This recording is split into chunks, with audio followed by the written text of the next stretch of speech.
Yo, what's cracking, lacking, and stacking, everybody? This is Maurice Walls, aka Maurice Walls. I'm coming at you with another segment of another perspective on www.IntellectualRadio.com. That's right, baby. Coming at you live, another perspective. And I'm going to go ahead and introduce my panelists.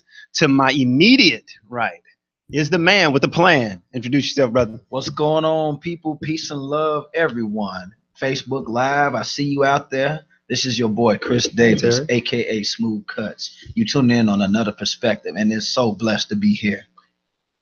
Ace the Real, you feel me? The Black Thunder.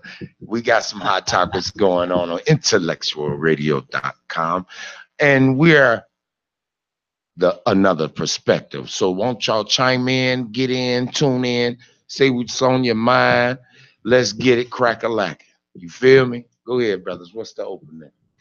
Well, first and foremost, we want to give send out our condolences. So I'm sitting up here trying to fix things up. A little technical issue there, but at any rate, we want to send out our condolences to a very prominent African-American actor, a gentleman by the name of Robert Gilliam, if I'm pronouncing his name correctly. And Lean on Me, the guy that always. Oh yes, yeah, he was on Lean on Me. Did that powerful role with Morgan Freeman and Lean on Me, man. He put. I'm the head nigga. Come on, let's go get something to eat. Right? You really think you bad, don't you? Right. He put him in checkmate. But hey Terry Louise, how you doing? So at any rate, we got to give a shout out to the brother because he was he laid the groundwork for a lot of brothers and sisters to come in. He was a profound actor. Also, we have to give a shout out to one of the pioneers. Well, I don't know if you want to call him a pioneer, but I would like to call him a pioneer of rock and roll. Gentleman by the name of Fats Domino. Yeah, just recently passed. Wow. 89 years of age, and this is one. Both of them 89. Absolutely interesting. So for all you numerologists, like, man, people dying at 89 this year. But at any rate, yeah, he was one of the people that really set the stage. I mean, especially coming up in the era, he came up like in the 40s and 50s and pioneering rock and roll. Dude, Fats Domino was a genius. He was a creative genius. He had a creative mindset. And one more other thing we want to talk about, I hate to open up, just talking about bad news, but we have the condolences. There's a story right now. I just recently received this update at Grambling State University. HBCU. Yes. And it's a swag school throughout different schools, like my school, Alcorn, but we always play Grambling State. Matter of fact, we played them last week. This past Saturday, I don't know if we might have got a win. So I got to look into the Braves news to see that we beat Grambling State. Cause we just played them last Saturday. Absolutely. Well, unfortunately, there was some tragedy that befell. At Grambling State. There were 2 students who were shot on the campus today. Earlier, yesterday. It was this morning. At Grambling State University, and I'm like, wow, man. I mean, here it is. People just want to go to school and get education, and get levitated and elevated. Now, unfortunately, they may be buried. So we're going to give you more updates, and I highly recommend that everybody, Google this. And like I said, I hate to start off, the show with bad news, but at the same time, it's all about reality, and we're giving you another perspective. So you take that and you do exactly what you want to do with it, and you pray about it. And on a positive note, though, Brother Chris, what were you talking about on that long ride up here? Well, I found something very interesting on my blog on Facebook. There was a guy, and I was just thinking about something positive. This is all positive on another perspective all day long. Hey, Kareem. And when I was getting to the point with this guy, he was a barber, including myself. He was, I believe it was in the city of Chicago. He was giving away free haircuts to the homeless, and I said that absolutely, like me personally, I was thinking about getting some barbers together into giving away free haircuts, talk to some aldermen, get together a few guys and to go somewhere like in shelters and giving guys and women that free haircuts, showing that we still care about. Exactly. So that's what basically I encourage anybody. You don't have to, how could I say, you don't have to be in a large group to order to help the homeless or the people that's in need in your neighborhood. I challenge anyone, when you cook a full course meal for your kids, take one plate and just pick somebody random that you know you have seen them out there struggling. You know, they not eating right. I challenge anybody to take a plate and just go outside and say, thank you for just being you. Do you know just one simple thing to enlighten somebody's life because they already feel that they have gotten through? You know what I'm saying? Because they have indulged in their own demise. You know, I'm not going to say that. Also, they make you struggle. And sometimes you have to struggle. So I challenge anybody to somebody. And when you give that plate, give it out of love. Don't say nothing slick. I don't do this for anybody. You know what I'm saying? That you're not doing it from the kindness of your heart. You just doing it because somebody challenged you to do it. You know what I'm saying? So even if it's a peanut butter and jelly sandwich, something, you know, just go out there and feed them. Also, yesterday, on another positive note, I took my son. Well, I didn't take him with us. School took him on the Shed Aquarium, and we experienced some good, you know, learning some different types of different creatures in the sea. So we went to go see the dolphins, and you know, so I thought it was very a good experience to, you know, for those who are parents and still that's new, you know, at least spend a good quality time with your children to make sure that, you know, you still love them and support them. Because my son sure did beg me and saying, Dad, are you still coming to chaperone? Yeah. And I'm like, yeah, I'll be there, son. He thought I wasn't coming. But as soon as I met them at the Shed Aquarium, his eyes little, he going, Daddy, oh, Daddy. I'm like, okay, son, you can let me go now. I just dropped you off at school. You act like I ain't seen you in years. So it's a good feeling to see a child in their eyes that, you know, that the littlest detail can always make a big difference. Absolutely, I agree with that. Well, I got a comment from my cousin-in-law, Kevin. He said, Aaron. What's up, Kevin? What's up, Kevin? He said, Aaron, and don't put it on Facebook showing people that you care. What did he say? Wait a minute, people showing people you do something good for the glory from outside, outward. You know what I'm saying? But you know what? I feel you on that. You know what? I'm not the type of person that wants fame. I want the results. You know what I'm saying?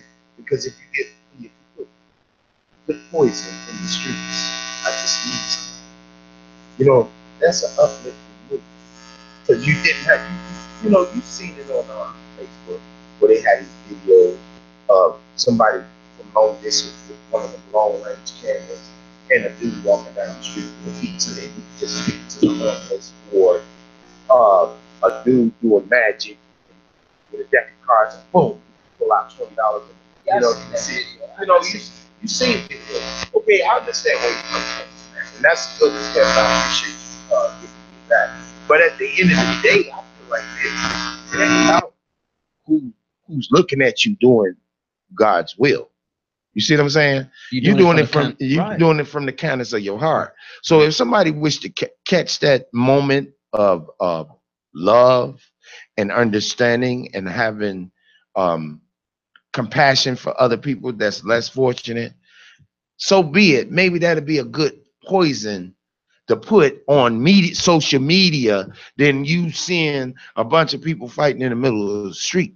Absolutely. You know, you so quick, they get 1,000 likes and a million comments on that. So let's comment on the things that you do on the goodwill side, just going outside your door. You don't have to go to the what you call like Wacker Drive and all of that. Just go outside your door. You feel me? Go ahead, Marcus. Yeah, no, I'm with you, Brother Ace. Matter of fact, I agree with you wholeheartedly because it's one thing my grandmother said before she passed, you know.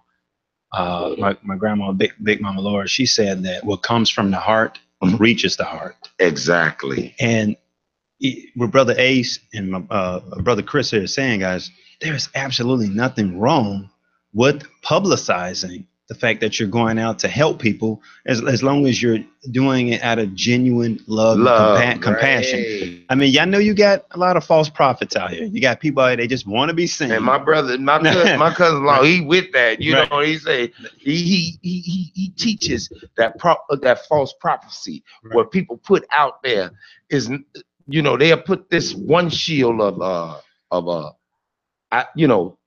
eye contact or whatever you want to call it, but then at the same time, behind the scenes, there it's a agenda that they trying to create, just for their self-worth. And people see, and that's not a good look towards them, because in the long run, see, God knows your heart at the end of the day. Ooh, yes. So you got to look at it on both sides.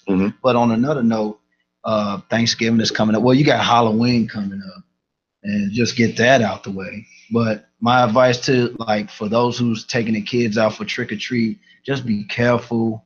As those saying, when you go trick or treat with the kids, make sure you check your candies and make sure it's not poisonous.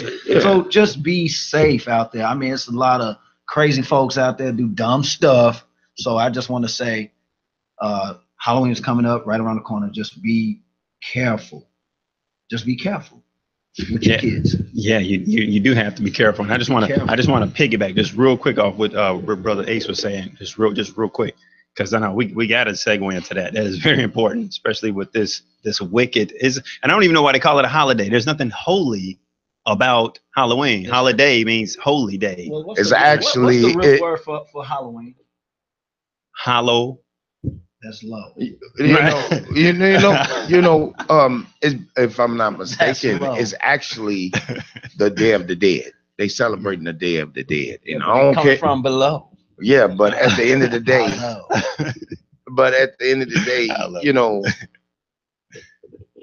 you got to be conscious on that. But these holidays, it's time to not just think about self.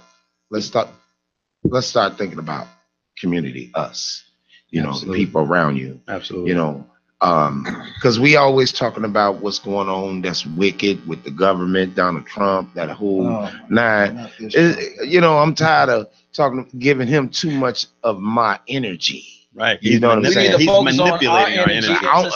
Love energy. Yes. I mean, everybody go through their trials and tribulations. I know I do. And I'm open with mine. Amen, because brother, me too. At the end of the day, somebody is going through the same thing I'm going through.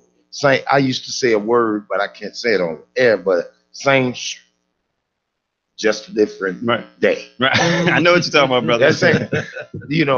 But at the end of the day, it's all about community and love. I see you, Shug. You know what I'm saying? I see you creeping. I got you, bro. I just want to piggyback real quick, brother. Go ahead. Not to cut you off, and we're just gonna rewind. We're gonna rewind the DVR real quick. And we were talking about, just the whole idea of being genuine, showing genuine sympathy, especially around this time of the year with the weather changing and it's getting real cold outside and stuff. People, when you walking past someone, don't be so quick to judge them just because they ask you for 50 cents, because you never know, brother. They could really be hungry. They could really, they're probably not just trying to collect that 50 cents to go buy a cigarello or buy a loose square or buy something to drink. They're probably really hungry. So what Brother Ace and Brother Chris is saying, and we're all saying collectively together on another perspective, www.intellectualradio.com, is that take the time to help those who are in need. There are people out here that are sincerely hungry, man. And when you think about it, don't always put it in the perspective that, well, if I do this for this person, God is going to, rain down the blessing of manna on me. No, don't do it for that reason. Just do it because God put it in your heart. To help. It's the kindness. Right. God made us to pour. We're supposed to pour, which means we're supposed to pour love, knowledge, and discipline, instruction. Yeah. God made us to pour. Right, so about that. You don't want to be preaching about it. You're going to start sweating with people catching the Holy Ghost. Ooh, right here on another perspective. Yeah, and on that note, that's what it's very ironic that we go through our own life struggles and everyday stresses, I know. But sometimes you got to think about it. It's people worse than you. So why are you complaining? Hello. Why not you go through this struggle? Why not you have this experience? What make you bigger than anybody else? And see, that's what keeps you grounded. You know, Lord, get me out of this jam. You know what I'm saying? Hello. But at the same time, you got to say, bro. thank God I'm going through this, because these people, they don't have a chance to even feel this type of stress. Absolutely. You know what I'm saying? Right, because they that, worse than us. I work in a nursing home, man. And nursing homes are built for our elderly that's in their glory years and maybe have health problems. But I'm starting to see where it's young folks, very young. I'm talking about 17, 18, that's paralyzed from the waist down, haven't even had a chance to experience life because they was caught up in the jam that they shouldn't have been. They experiencing things that they don't supposed to when they supposed to be in the book somewhere. You know what I'm saying? And I'm seeing more and more of that. And I gotta, sometimes I complain about what's going on at the job, and I complain what's going on at my house, and I complain about relationship, the whole nine, a lot of stuff going on. But then I have to go, when I go to work and I see that young brother or sister in that bed, and they can't even do the normal thing by going to the sink and turn on the faucet and getting them their own cup of water. So we have to think about what we have more than what we don't have. Because if you don't have it, you can't miss it. And what you get mad about, because you wonder, you dream, your expectations to be on that level, but you got to be able to walk that walk. You know what I'm saying? Before you can talk that talk. That's all I had to say about that. Oh no, that's another point. Another note, another perspective. I'm so excited about this weekend coming up, the Halloween. I'm not excited about that, but I am excited. What I'm about to start doing is I'm gonna have a guys' night, fellas' night, watching movies and order some pizza. This is just, bro, we ain't watching no movies. We can watch some games, man. Well, that too. I'm talking about this Saturday, right. Watching action movies. Looking at Lifetime with you, man. No. First of all, it's for my son, man. Come on now. I'm just joking. But what I'm saying is, like, I'm inviting his cousins, like getting all the little kids together and just do a guys' night bonding. That's what I like about you brothers, man. You brothers are black fathers, man. I just want to, just do some of the littlest detail that makes a big difference in a child's life. Yeah. So when they get they go, I remember my dad used to, do this for me, like watching movies, like scary movie. He want to watch scary movie. I said, whatever you want to do, we're gonna invite your cousins and we're gonna have your uncles, and we're just gonna just bond and get to know each other, love, give more love with each other, bond together, as young men. I feel you on that. And just to add to what you just said, if it's time for the brothers to be brothers, right? Hello. You know what I'm saying? It's time for that, because y'all see what's going on. We talk about it every day. We cry about it, we joke about it, we get frustrated about it. So the best thing for you to do is to defeat that. Is you got to be brothers again. We got to be mentors to our own. Yes. You know what I'm saying? We have to show that it's a light at the end of that tunnel. Especially me. I got my sisters, and on my father's side, I got a lot of sisters. I love you. I love them all, but they got to live their own life. You know what I'm saying? But at the same time, if you're going to live your life, live it to the fullest, not to end it. You know what I'm saying? Because that's tough. Right now, people is living to, young brothers and sisters is living to end their life. You know what I'm saying? Look what's going on. A young sister that passed in the freezer, whatever the case may be. Oh, they got more evidence about that. Yeah, yeah. But at the end of the day, that should be a wake-up call. Young ladies, stop being young ladies. Stop being them people that's on those reality shows, because you know it's scripted anyway. You know what I'm saying? They put you in situations before you can react. That's the control of media and television and people programming you to do certain things to your own and degrade and, you know, all this, you know, breast augmentations and brothers thinking they, you know, super fly, but you know, if you get in the real world, wouldn't nobody really care. You know what I'm saying? So I'm just, you know, collaborating off of what you say when you having them. It's time for that. And then you know what? What's that? It's another move you can do with that, bro. I'm just taking it to another level, right? Another perspective. Instead of trying to mentor to a man, you know, no, you don't do that no more. No. They got to a point where they have a conscious mind. So you're like, man, y'all, what y'all think about that? And let them give you their perspective. So now their perspective might be off or it might be on. I like that. You know what I'm saying? Let them give you your, you know, let them talk to you. Open up. Don't comment. Don't say nothing, because automatically it's in their head thinking that, you know, he our daddy, that's our uncle. He gonna tell us not to do it this way, this, that. No, you got to give these kids now a sense of understanding by understanding what they're talking about. So, and you hear them out, and then don't try to dissect what he said. Throw it in their face like, don't you think if you did it this way? Now check it out. Now you said it this way. That's cool. That's your perspective. Now think about this. If you do this way, and you thought about that, what you think gonna happen? All the time, you already know the answer. Yeah, and I was thinking about doing that like every month, like every end of the month. You know, just get the guys together and, you know, just do a guys' night, you know, slumber thing, you know, order some pizza. No, that's nothing wrong with that. Yeah, because we need that solidarity. We need more of that, because they don't do that no more. You always hear the girls' night and, you know, popping popcorn, watch their little reality shows and doing their makeup and nails. Yeah, because that's when the women and the ladies and the adult women and the kids are binding. Right. That's how you educate a little girl how to be a little girl, and then to a little teenager, and then a young adult, and then the full adult. But at the same time, at the end of the day, you can do all that. Right.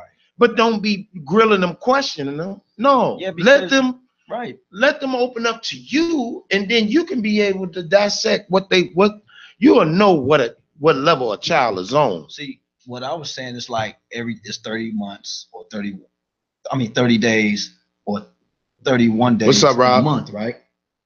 Okay, so you feed into the days that they done been through, the energy level that they've been through in school, their friends, you know, and what I feel like I should do this every end of the month to let them relieve their stresses. Yeah. So that's why I wanted to collaborate into doing that every end of the month. So I feel that should be a great idea. And you know where I got that idea from? I'm not trying to cut you off, brother. No. But absolutely. You know where I got that idea from?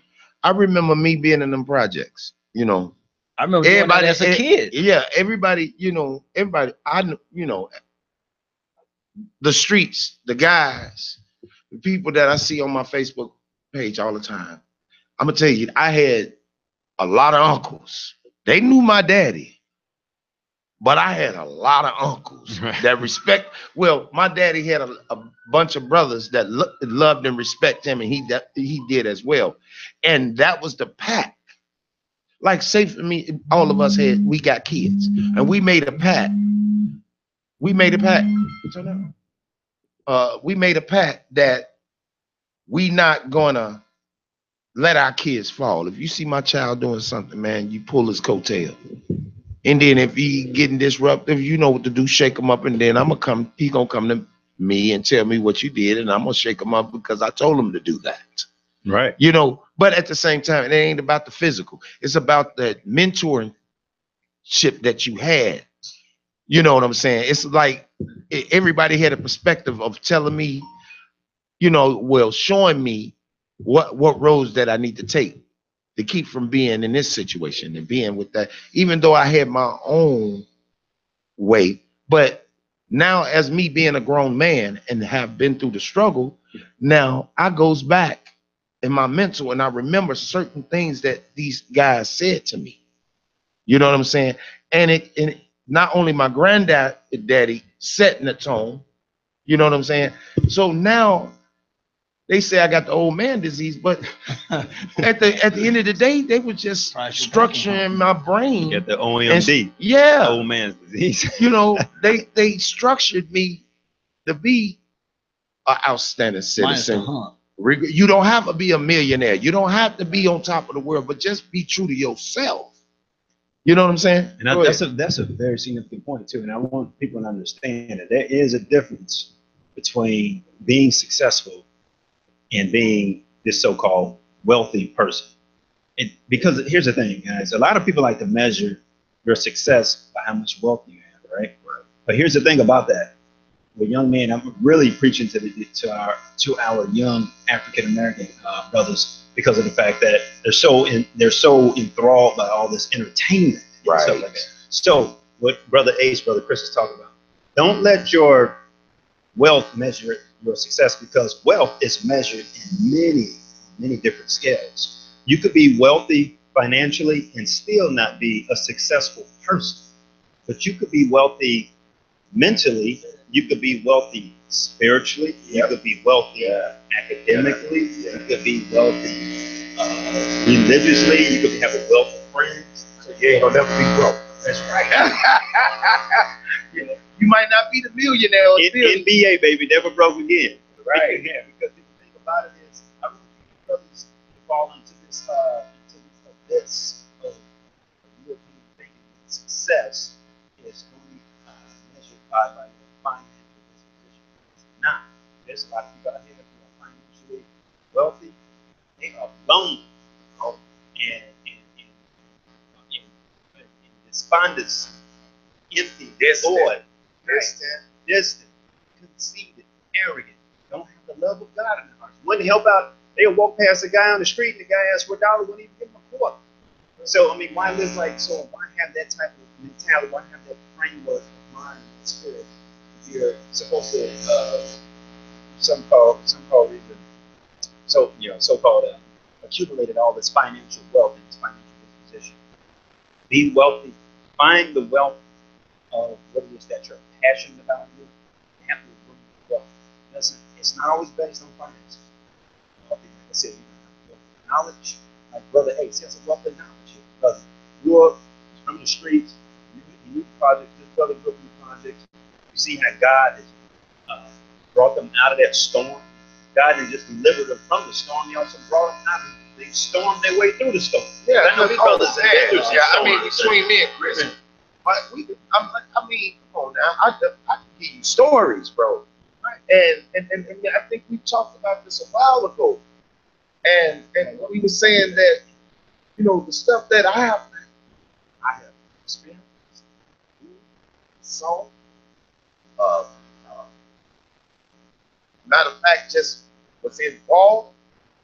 Bro, don't no young child, you know, young brother, none of that. That shouldn't be the what's the thing he's supposed to be thinking about is Candyman. You know what I'm saying? Or the Boogeyman or Freddy Krueger. Yeah, you know. So I'm having nightmares. Worried about somebody busting in your window to take your TV or coming in to take your childhood. You know, don't nobody supposed to be experiencing death. You know what I'm saying? We supposed to see our elders pass on and go back to them. Walked out our door and heard a gunshot, and here it is, little Juicy is on the back of the building, dead, his head blasted out. But at the end of the day, I thank God that I have been through the trial. You know, people don't like me. I know that. There's a lot of people that said certain things about me. I know that. My name been drugged through the mud. I know that too. But I'm gonna tell you something. I don't fear no man. And evidently it's right. Because It's a luxury, people. It's a luxury to make it 30s, 40s, 50s, 60s, 70s, 80s. It is a luxury. Let me tell you something. There's people right now who haven't even. I'm not going to mention any names, but when I first moved to Chicago, because I'm not originally from Chicago, from Southern Illinois. I moved to Chicago when I was around 11 or 12, and I lived in the South Shore area. So 77 the coast. There's a couple guys that I grew up with. They can make it past 15. You see what I'm saying? So never be ashamed. First of all, don't be ashamed to be black. All right.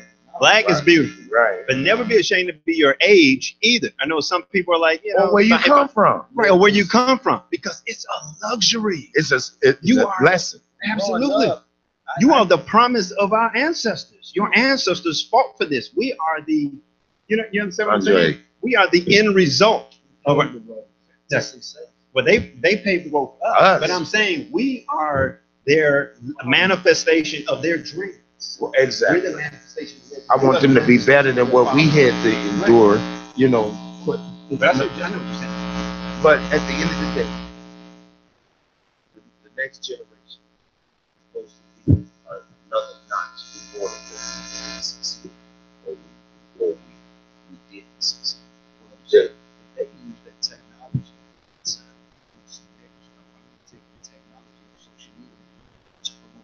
Positive. Hello. You can post some stuff like drugs and guns and all this other stuff.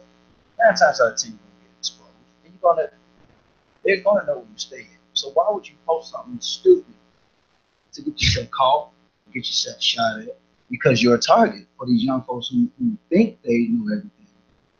So my advice to you guys is to think before you start posting some. You need to cut it. Right. So before you even post some nonsense stuff on social media. So if I'm posting something like cutting hair, what they gonna see me as? A barber. That's right. Or which is a positive image. Right. Or if I'm posting something about shooting jumpers, what they gonna say? Oh, he's a ball player. But if you post something about gang this and gang that, now you're gonna be on the news on. You're gonna be a hashtag, right? So in a memory, in a T-shirt, right? You're just gonna be a T-shirt. They're gonna be crying over your body, boo hoo. Or a sign say "Free Little Mem Mem." Right. So all that, just gonna come together. So we just gotta come together as a family instead of coming together after a funeral, after a death. So I hate seeing. I love that. I hate seeing family members like that. And it's funny that we was talking about that not too long ago about how family members come together when somebody dies. And case in point, why is it always tragedy that brings people together? I hate that with a passion. Listen, check this out. At my job, I work at a nursing home, and we was talking about young kids being Okay, it's this young lady. I don't know if anybody remember, but about 2-3 years ago, on 107th. East, I don't know. Was it on the news? It was on the news where some drug dealers kicked in the door and shot the whole house and shot the little young girl in the head. Now, it was she just died. She was at my nursing home. I don't want to put her family and their name out there, but understood. But just to see her family, and I went to school. One of her cousins actually, he's a DuSable alumni. Okay. That's how I knew that was his family. So, I kept a close eye on her, just seeing what was going on. She, her room need to be changed or whatever the case may be. But to see that young lady go through that struggle, being hooked up to the machines and being fed out of basically a bucket of milk, you know what I'm saying? And her grandmama praying, her grandfather is a pastor, just to see, I knew how they felt. Because remember, I'm a parent that lost a child, not only one, but two. You see what I'm saying? So to have that whole image in front of me, that's why I promote these kids. That's why you got to be in their lives. Go to the games. Go check their art program. Might not be an artist, but just be a supportive parent. A supportive parent and not being a friend carries a lot of weight. It makes a big difference. Because they're gonna, mama, and you old, and mama, why you doing me like this? But when they get to a certain point of age, and they're gonna thank their mom and dad. Thank you, mom, dad. You know, I know back then I was a airhead, and I was just, you know, nose wide open. Thank you for calming me down to a certain point, because now I can see life for what it is, not for what it does. That's deep. That's deep. I like that. Now, with that, I'm about done paying off my parents' headstone. I've been through I'm not going to say much, but I've been through a lot since July until now that, you know, everything's paid off with a little bit of help. So I appreciate it. And it's been a long road, but something has to be done, because it really bothered me when I found that my parents didn't have a headstone. That bothered me a lot. So with that, speaking and saying that it's been done, and it's done.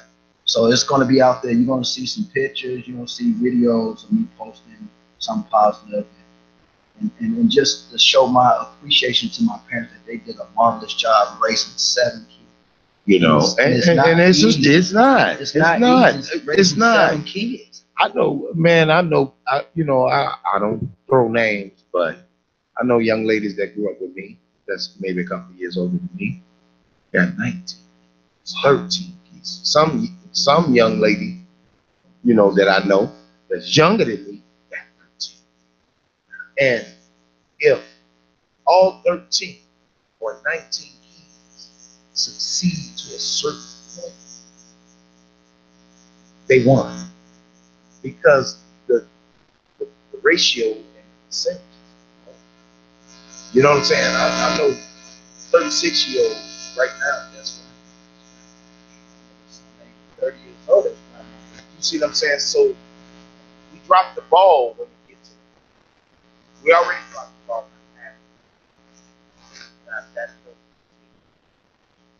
That will elevate us to another level. You know, it ain't about you, though.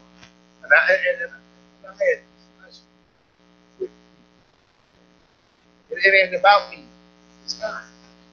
You know, I had the luxury of 2 of my daughters coming back into my life. So yes, I'm gonna be a little timid because I wasn't. So, but that don't define me.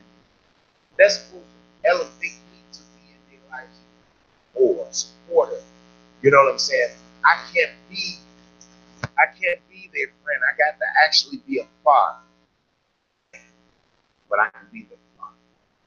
It's different. Y'all see this?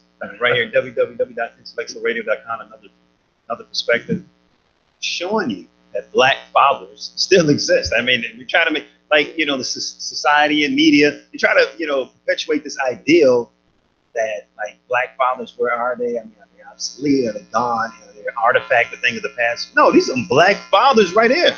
You know what? Black fathers, and I know this brother, just real quick, I know his brother loves his son because I see him taking care of his son. I see him getting in his son's butt. I know Brother Ace loves his children. I see him. So don't try to promote this ideal. You know, don't feed into this foolishness, this BS. Right. It's always there are no black fathers. There are black fathers out there. Just the media doesn't show them. The media always wants to show the statistics and show. They always want to defame the character of black men. Out here, man, and let me throw this shot at you. Running a community. Let me throw this shot at you. Okay, now check this out. Now they sit here and me. Hello, talking about me. Talking about nobody else. I'm talking about me. Go ahead. Okay. Yes, I was a gang affiliate. You know what I'm saying? I was involved with the street. Right. I'm not trying to get started. But at the end of the day, every last one of my kids, their mom, no. At the end of the day, I didn't care, I wish all my stepkids right now get on this Facebook Live. I was stepdaddy to a lot of kids. because that's how it was structured. My granddad told me everything was so I don't care. When you walk into a ready-made family, that becomes your family. You take care of them because at the end of the day, when they grow up, whatever you did for them or did at that time when you and their mom was together, they're gonna forever remember that because that's gonna define who you are. Because if they come back and say thank you, you did your job. And if they grow up saying he wasn't this and that, that's because you wasn't doing what you needed to do as a father.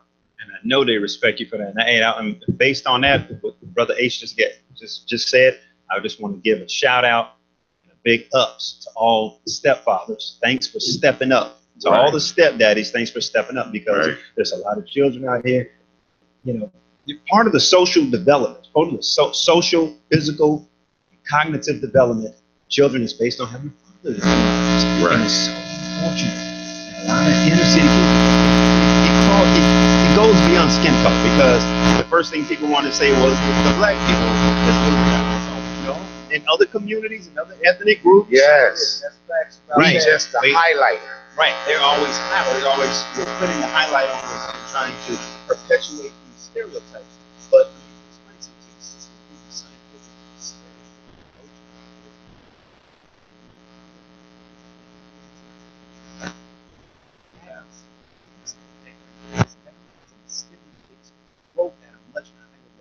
and then mentors. It can be the friends of your dad or your mom that always gave you a bug. Like I had one of the old school brothers named Rob Fletcher, Ty Fletcher. I could say Eric, JoJo, Leroy, everybody. You know, I was good in football. I was good, but I got my first training, my first time. His name was Charles Brown. We used to call him Stuff. He had the drill team. I'm telling you, he put me on the arrow.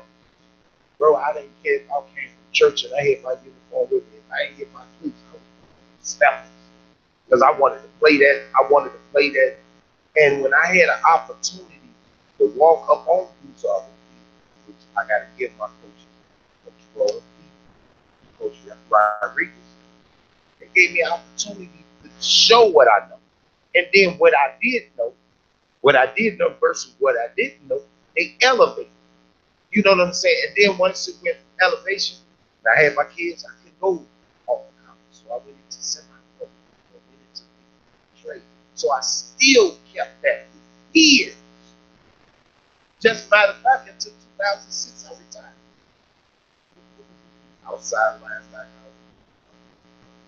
out. How they say coach like this. But I was the smallest center in the league. You know what I'm saying? I also tried to get back to you. I get. I wanted to be on every inch of that grass.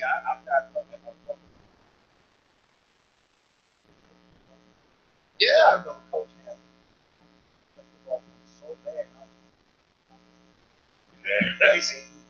But I had so much anger. But see, that's right.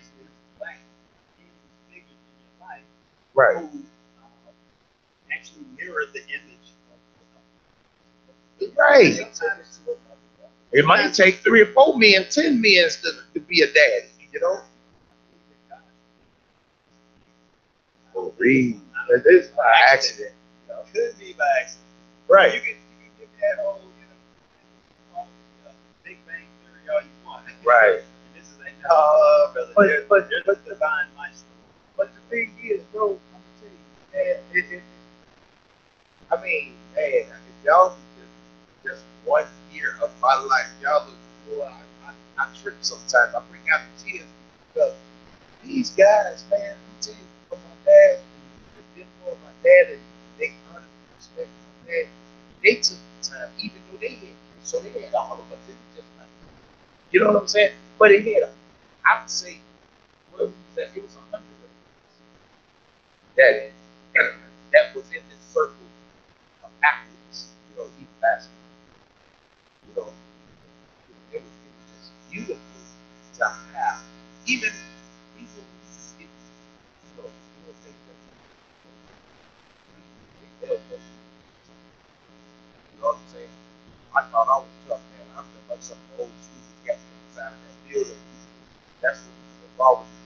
Yeah. You talking about somebody got DDT. Federation, baby. One of the big homies, his name was King and Bond. My boy King, big King. 85, lifting the gym. I thought I was sweet. Think I can handle him, man. That elbow me in the back of the neck. I saw stars. I saw butterflies every time. So, but at that time, I had a lot. But at the same time, they was putting that anger.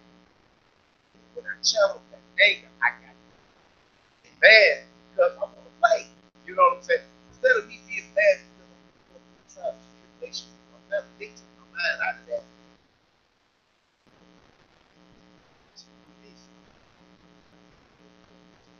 Be a father, step up and step down.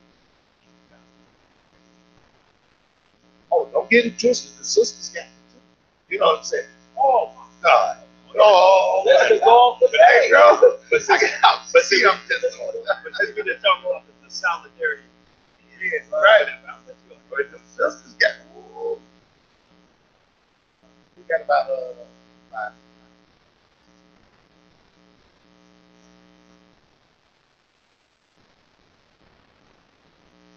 I was play basketball about 6'3".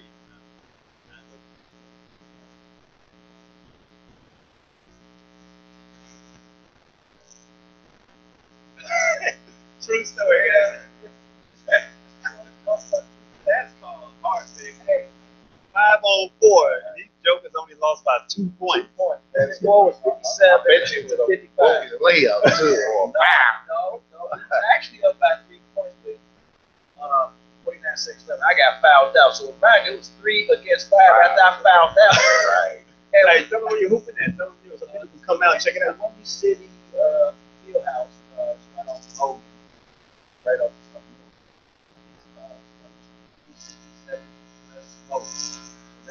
So come on out. Sundays, right? Yeah, Sunday. So come on out, man. We ball. We hoop. This brother right here balls, man. He played in college. He was a point guard, man. He was a shooting guard. Oh, you the shooting guard? Well, then no wonder you could shoot. You the shooting guard. Shout out to all on playing for the upcoming basketball season. Just make sure you stay healthy. Shout out to Coach Devin Thompson. Shout out to my teammates. Keep up the good work. We're going to strive for success in the SWAC tournament and beyond. So, shout out to you.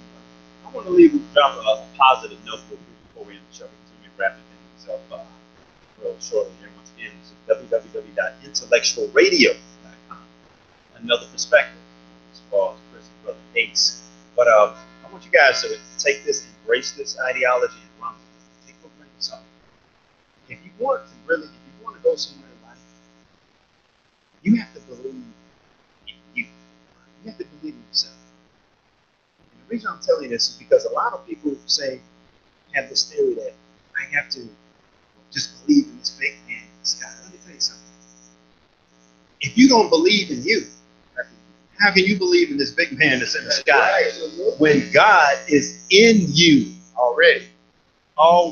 So you have to. So if you, hey Latrice, how you doing? So if you want to make it in this life, you have to believe in you, not just the big man in the sky. God has no personality. God's only personality is to dwell in us and dwell on this planet and dwell in the universe. We are an extension of God. So as a man thinketh in his heart, so is he. That is the word of God. So if you want to make it, you have to believe in you. And on that note, I'm going to close it on out. I want to thank everybody that chimed in on another perspective, IntellectualRadio.com. I'm your host, the head man, the Black Thunder. Ace the real, you feel me? And I'm your boy, Chris Davis, a.k.a. Smooth Cuts. Come on, get it with me. Straight, tight, and right. I'm Maurice Walls, a.k.a. Maurice Walls, and thank you for tuning in for another perspective on www.intellectualradio.com. Peace, financial peace. Peace. Yay. Hope y'all I like this show. Amen.